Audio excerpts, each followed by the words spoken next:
I met Janet 30 years ago, and she's the sister of a friend of mine that was dating her at the time, and it literally was one of those. I saw her, and it sounds so corny, but I mean, it took my breath away. She was just so beautiful. She still is, and I will never forget it.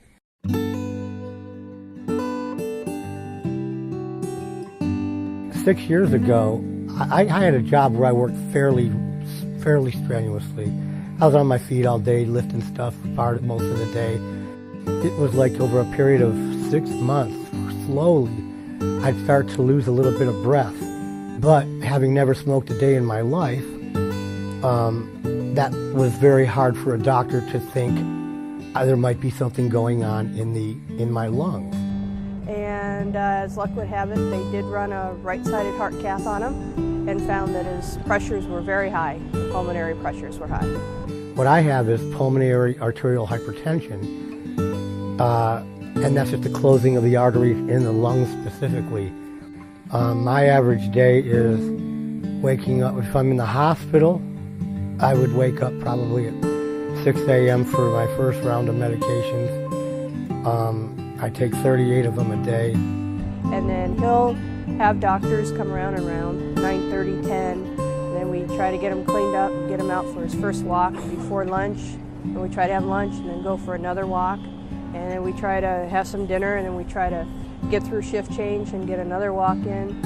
It's really mission critical that he walk as much as possible. Even if I'm not in the room, I'm always with him. I'm always tracking him. I'm always making sure that I'm a part of his recovery and everything else that I can do. Her being here keeps me motivated that one more day. So I would say over the last 7 months, we've spent for sure in excess of $15,000 just in January and February on lodging and meals, and lost work because I had to walk away, and the travel, and we got a break after February, but then we're back, and we've been here since June 6th. It's now July 17th, and there's no end in sight. So we're back at the $130 a day medical rate just for the hotel, and so it quickly adds up. But the last year, I've spent more time in the hospital than I have in my house. So, now it's just, they don't even know if I can go home from this if I don't have a transplant. I was here to get evaluated and to get it on, and I was on the list, and I am on the list, but the point is, now I'm so far gone that they don't think I could even leave the hospital. This foundation helps the family be strong for those that are waiting for their organs. And when the family can be supportive and they have less stress, then they can help the patients, and it's just win-win.